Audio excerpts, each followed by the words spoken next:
آرامی کشور از خود ما جوانان وابستگی دارد.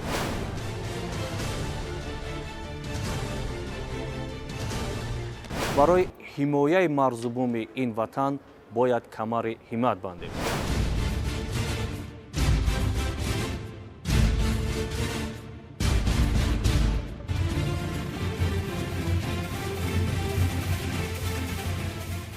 حفظ وطن تنها وطن نیست. حفظ وطن این حفظ مرز است. این حفظ مرز ناموس است. این حفظ امنیت دولت است. این حفظ خود انسان است. این حفظ مادر است. این حفظ والدین است. این حفظ دیگر ارزش‌های مقدسی است که برای انسان خاص است و این چیزا نصیب هر کس نمی‌شود.